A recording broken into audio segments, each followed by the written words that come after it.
Amém, queridos irmãos, chegamos à quinta-feira, quarta semana. Nessa quarta semana, o título geral é Pedras Vivas para a Edificação. O título da quinta-feira, Lavoura de Deus e Edifício de Deus. E o versículo, 1 Coríntios 3:9. De Deus somos cooperadores. Lavoura de Deus, edifício de Deus sois vós. Senhor Jesus, obrigado, Senhor, mais um dia.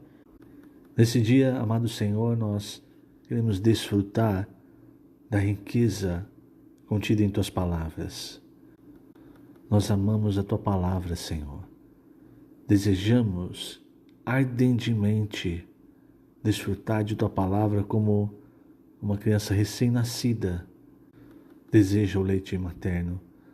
E esse para nós é o genuíno leite espiritual. É o pão que desce do céu todos os dias para nós nos alimentarmos. E esse pão é o Senhor mesmo, que tem se dado a nós todos os dias.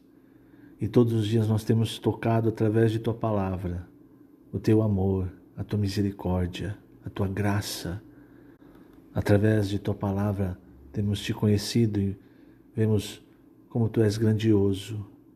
E mesmo tão grandioso, ainda o Senhor se preocupa com cada um de nós, seres tão pequenos. Esse é o tamanho do Teu amor. Que sejamos hoje, até a Tua volta, cada vez mais plenos desse amor, enraizados nesse amor, para viver a vida cristã, a vida da igreja, do jeito que o Senhor quis, do jeito que o Senhor tem nos mostrado em Tua palavra. Que esse seja o nosso viver. Obrigado, Senhor. Jesus é o nosso Senhor. Muito bem, queridos irmãos, o título desta quinta-feira, Lavoura de Deus, Edifício de Deus. O Senhor tem uma preocupação muito grande, desde o Antigo Testamento com Israel, até os dias atuais, de que a Sua palavra não seja meramente ouvida, mas a Sua palavra seja guardada, inculcada no nosso coração. O nosso coração, que espiritualmente representa todo o nosso ser, a nossa pessoa, uma vez que o Senhor ganha o nosso coração. Então Ele ganhou, de fato, a nossa pessoa. Em Deuteronômio capítulo 6, um trecho bem conhecido, a partir do versículo 6, o Senhor diz: essas palavras que hoje te ordeno estarão no teu coração. Tu as inculcarás a teus filhos e delas falarás assentado em tua casa e andando pelo caminho, e ao deitar-te e ao levantar-te. Quer dizer, a palavra de Deus, ela precisa circular, ser assunto para nós. Quando nós nos levantamos, quando nós vamos dormir, quando nós estamos fazendo os nossas atividades diárias. Isso faz com que nós inculquemos a palavra em nosso coração. E você sabe, inculcar significa gravar, imprimir no coração por meio de seguidas repetições.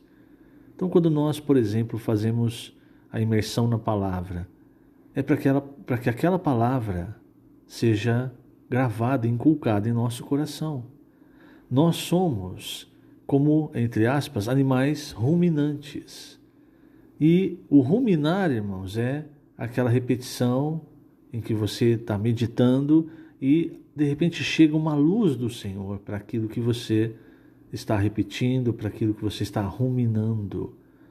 Essa luz é um alimento para nós. É quando nós, de fato, experimentamos o genuíno leite espiritual, o pão que desceu do céu. É aí que nós ganhamos. Por isso, nós temos a imersão refinada. O objetivo é inculcar. É o que o Senhor diz em Deuteronômio: essas palavras que hoje te ordeno estarão no teu coração, estarão impressas. E veja, não é? Deuteronômio é o último livro do Pentateuco, os 5 livros da lei, né? Gênesis, Êxodo, Levítico, Números e Deuteronômio. Mas do livro de Deuteronômio, grande parte desse livro é um livro de repetições. Então você vai ver muitas coisas que já foram faladas nos outros 4 livros. Veja só, irmãos, como o Senhor procede. Então, são 5 livros que formam o Pentateuco, que formam a lei mosaica, vamos dizer assim. Desses 5 livros, um deles é a repetição de pontos importantes dos outros livros. Se você olhar, isso acontece em toda a Bíblia. O livro de Reis, por exemplo, tem muitas repetições no livro de Crônicas e vice-versa. Quando Paulo escreve a carta aos Efésios e aos Colossenses, você vê muitas coisas ali iguais. Por que isso? Porque Deus sabe, se nós ouvimos a palavra uma vez, ou mesmo 2, 3 vezes, e a palavra não entra em nosso coração, nós não andamos segundo aquela verdade, segundo essa palavra. Então, a ideia da repetição é para que a verdade fique consolidada, sedimentada em nós. No capítulo 2 de Hebreus, o versículo 1, diz assim: por esta razão importa que nos apeguemos com mais firmeza às verdades ouvidas, para que delas jamais nos desviemos. Então, nessa época, muitas verdades eram faladas, ou seja, eram ouvidas. Então, não era um grande, extenso material escrito. Então, o que o escritor de Hebreus está dizendo? Nós precisamos nos apegar com firmeza a essas verdades para nós não nos desviarmos dela. Porque é essa verdade, irmãos, que traça para nós o caminho, a vontade de Deus. É o que diz, por exemplo, página 62, o 2º parágrafo do Alimento Diário de hoje. Diz assim: a palavra traz a realidade de Deus, faz-nos crescer e nos leva a executar a sua vontade. Portanto, precisa ser gravada, inculcada em nosso coração. A palavra de Deus não é algo para entrar por um ouvido e sair por outro, nem é para ficar armazenada apenas em nosso intelecto. Mas, e aí é o versículo 7 de Deuteronômio 6, que eu li anteriormente: tu as inculcarás a teus filhos, dela falarás assentado em tua casa, andando pelo caminho, ao deitar-te e ao levantar-te. Essa palavra traz vida e precisamos dela para amar o Senhor e executar a sua vontade. Então, quanto mais nós amamos o Senhor, mais ardentemente nós desejamos a palavra de Deus. Mas o contrário, infelizmente, também é verdade. Se você se mantém distante da palavra, isso é porque você ama muito pouco ou quase nada ao Senhor. Ninguém que ama ao Senhor se mantém longe de sua palavra.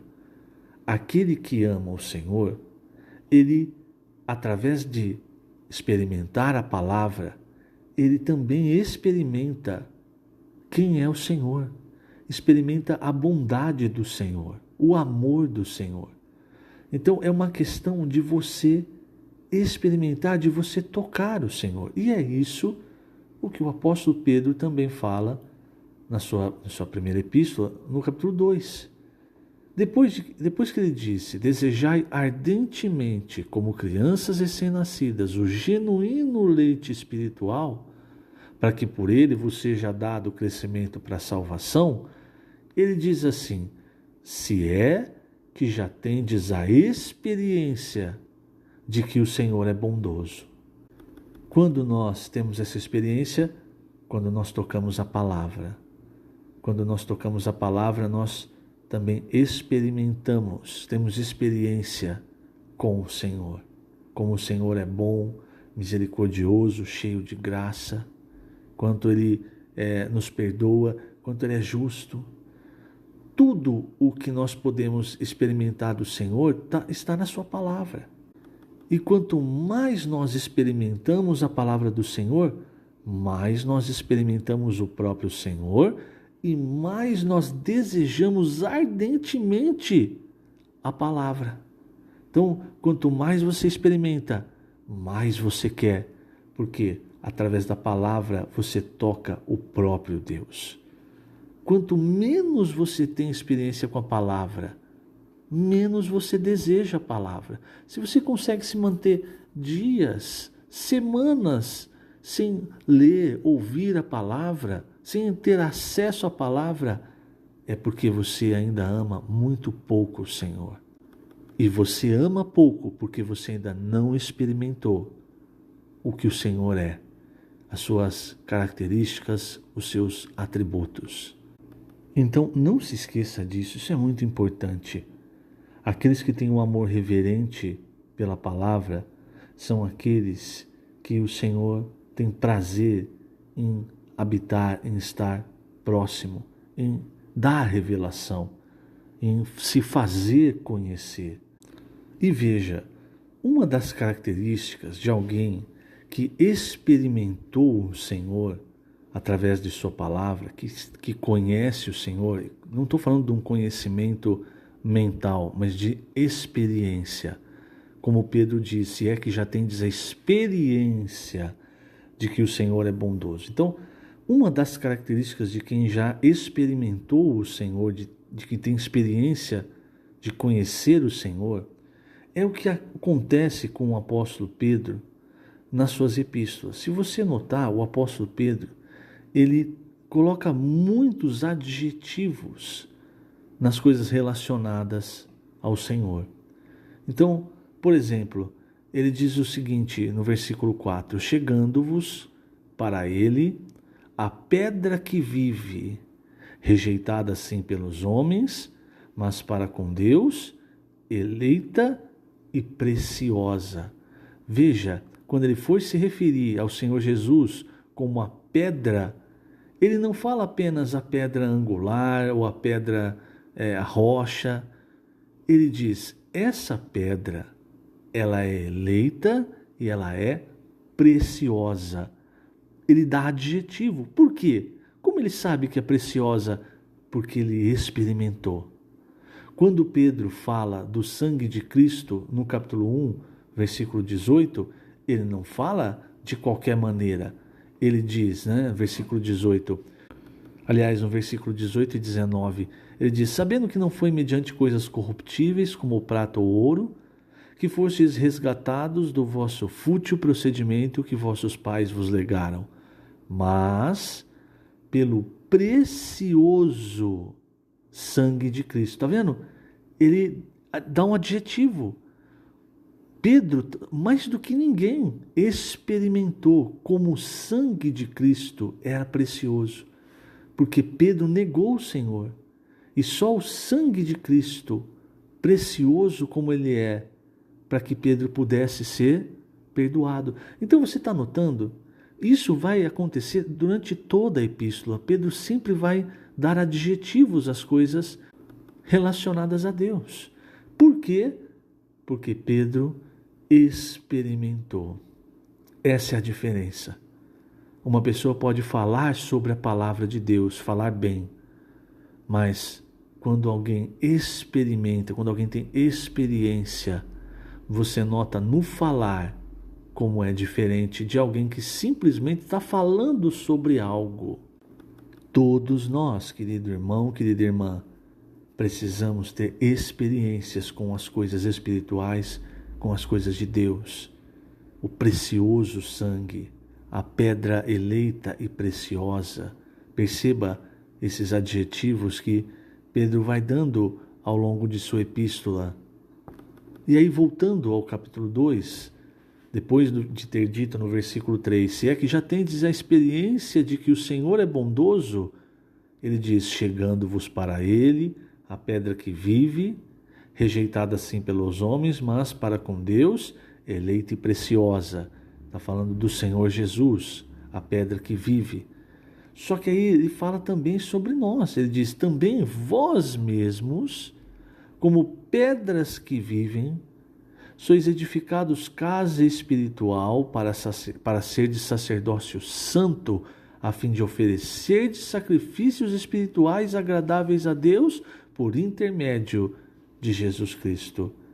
Então aqui Pedro está comparando cada um de nós com pedras que vivem. E essas pedras vivas são pedras para a edificação da casa de Deus. Então veja, nós falamos no começo sobre a semente do reino, no começo da semana, né? Sobre a semente do reino que quer germinar em nosso coração.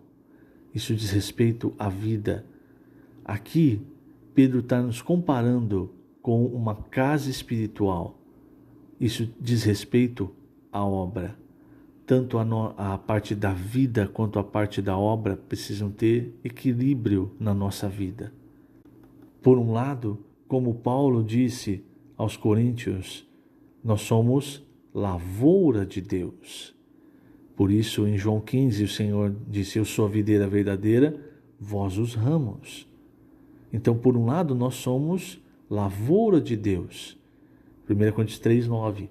Por outro lado, nós somos edifício de Deus, casa de Deus. Como lavoura, é importante dar frutos. Como casa, é importante a edificação. E veja quais são os materiais, para essa casa: pedras vivas. Ou seja, na obra de Deus, o importante não é você está fazendo certo ou você está fazendo errado. O importante é a pedra é viva, tem vida, está dando fruto. Isso mostra se o nosso papel de lavoura e de edifício está sendo bem cumprido. Vamos falar mais sobre isso na sexta-feira, sobre essa questão da pedra do Senhor Jesus, como a pedra fundamental, como a pedra angular. Que o Senhor te abençoe grandemente nesse dia. Lembrando, estamos colocando essas gravações no canal do YouTube da Igreja em Ribeirão Preto. Jesus é o Senhor.